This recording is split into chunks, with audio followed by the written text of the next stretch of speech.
सब उम्मीद जता रहे हैं सब कुछ अच्छा होने वाला है बजट में। अब आप भी सोच लीजिए अच्छा ही होने वाला है, मुस्कुरा दीजिए, थोड़ा सा उम्मीद जता दीजिए। तो इसलिए मुस्कुरा रहा हूं कि पहली बार नहीं है कि भारतीय जनता पार्टी के नेता और मंत्री ये कहते हैं कि कल्याणकारी बजट होगा, ये होगा, वो होगा, हाँ 2047 का विजन लेकर चल रहे हैं। अरे भाई, जो 2022 का विजन था पहले उसको तो पूरा कर दीजिए। शिवराज सिंह ने मध्य प्रदेश में ही कहा था, मोदी जी का अनुसरण करते हुए, कि किसानों की आमदनी दोगुनी हो जाएगी। किसान यहाँ आत्महत्या को मजबूर है। यहाँ खाद किसानों को मिल नहीं रहा, बीज मिल नहीं रहा। भिंड से लेकर नर्मदापुरम तक हमने देखा कि किसानों पर किस प्रकार से लाठियां बरसाई गई। और ये सरकार किसान आत्महत्याओं की जवाबदार सरकार है, इसको स्वीकार करना चाहिए। ठीक है, इस बात कर सरकार को लेते हैं ना, स्वीकार यशपाल जी से जवाब देंगे वो आपको। यशपाल नहीं जी, नहीं, क्या वाकई में किसानों। हाँ विवेक जी, एक लाइन और जी मैं जी ये बोलिए। कहना चाहता हूं कि इस सरकार ने जब किसान आत्महत्या कर रहे थे हाँ उनकी कर्ज माफी नहीं की थी। कर्ज माफी हमारी सरकार ने की थी, जो केवल 1 साल के लिए आई थी। इनसे पूछिए, इन्होंने किसानों की कर्ज माफी कभी की है? वही कभी तो वो उनकी कहते तरफ हैं कि ध्यान दिया आपने है? वादा पूरा नहीं एक किया, तो कर्ज माफी भी विवेक जी, अधूरी एक थी। चीज और, यशपाल जी से एक सवाल और पूछिएगा। ठीक है। इनसे पूछिएगा कि इन्होंने मोदी की गारंटी के नाम पे जो कहा था कि 2700 रुपए समर्थन मूल्य गेहूं का देंगे, 3100 धान का देंगे, ठीक है, और पूछ ये भी लेता कहा हूं। था अब कि सारे 6000 सवाल आ रुपए गए। आप के। संतोष जी पूछ तो लेने दीजिए, पूछ लेने दीजिए, बगल में बैठे हैं यशपाल जी, बताइए। संतोष जी, 1990 के दशक में तत्कालीन मुख्यमंत्री सुंदरलाल पटवा जी ने मध्य प्रदेश में किसानों के कर्ज माफी की शुरुआत की थी। और संतोष जी, आप ये क्यों नहीं स्वीकार करते हैं कि किसान सम्मान निधि कौन दे रहा है? भारत की सरकार मोदी जी भी दे रही है, मध्य प्रदेश की सरकार शिवराज जी ने भी दिया, और डॉक्टर मोहन यादव जी भी इसको लगातार आगे बढ़ाए हुए हैं। किसानों को खाद में सब्सिडी दी जा रही है। ऊर्जा के क्षेत्र में किसानों को विद्युत पंप, अब तो सोलर पंप की हम कल्पना कर रहे हैं, उसके रजिस्ट्रेशन प्रारंभ हो गए। 5 रुपए में अस्थायी कनेक्शन को स्थायी कनेक्शन में कन्वर्ट करने का काम कर रहे हैं।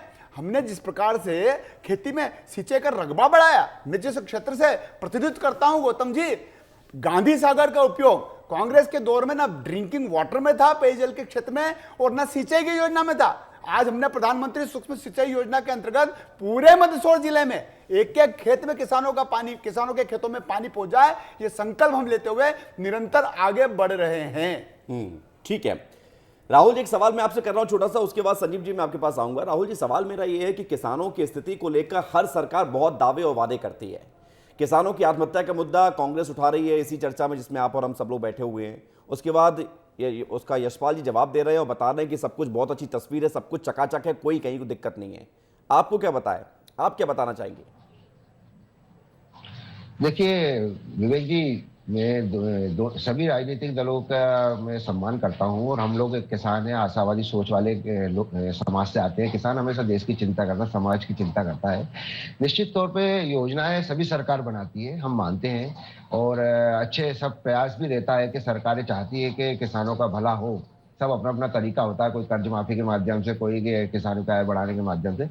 लेकिन हमारा हमेशा एक नाराजगी भी रही है, आग्रह भी रहा है कि योजनाएं आप कितनी भी बना लीजिए, जब तक धरातल पे उनका क्रियान्वयन अच्छे से नहीं होगा, किसान को अंतिम जो उपभोक्ता है, किसान है अंतिम सीढ़ी पे बैठा हुआ, उसको उस योजना को लाभ सही तरीके से नहीं मिलेगा, उसकी मॉनिटरिंग नहीं होगी, आपकी योजनाएं फेल हो जाएंगी। और जब योजनाएं फेल होंगी तो फिर आपका सफलता कहीं नजर नहीं आएगी। आप कागजों पे भले ही कितनी योजना दिखा लें। राहुल जी, हमने देखा कि इस तो बार जो है यूरिया और खाद के लिए किसानों ने रात रात भर लाइन में लगकर इंतजार किया है।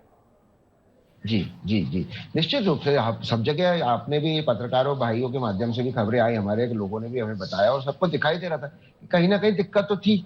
नहीं तो किसानों को शौक थोड़ी ना आ रहा है लाइन में लगने का रात रात भर, तो दिक्कत तो थी। अब सरकार भले ही कह रही हो कि पर्याप्त मात्रा में उपलब्ध है, हम भी कहते हैं पर्याप्त मात्रा में उपलब्ध है, लेकिन कालाबाजारी क्यों हो रही थी, किसानों को उपलब्ध क्यों नहीं हो रही थी, किसान लाइन में क्यों लगा था, इस पर कौन ध्यान देगा? ठीक है, तो कहीं ना दिक्कत थी। इसका तो जवाब ले लेते हैं यशपाल जी से, जी। उसके बाद फिर मैं आता हूं आपके पास। यशपाल जी, ये बात जी। ठीक है, आपने अभी बहुत अच्छी तस्वीर बताई, लेकिन आपने वो लाइन लगी हुई भी देखी होंगी, आपने देखा हो किसान किस तरह से परेशान होता रहा है, कई योजनाओं को लेकर, कई योजनाओं का लाभ नहीं मिल पाता है। आप ऊपर से अच्छी चीजें चला रहे हैं लेकिन नीचे तक नहीं पहुंचे, तो दिक्कतें तो है ना, बनी रहेंगी हमेशा।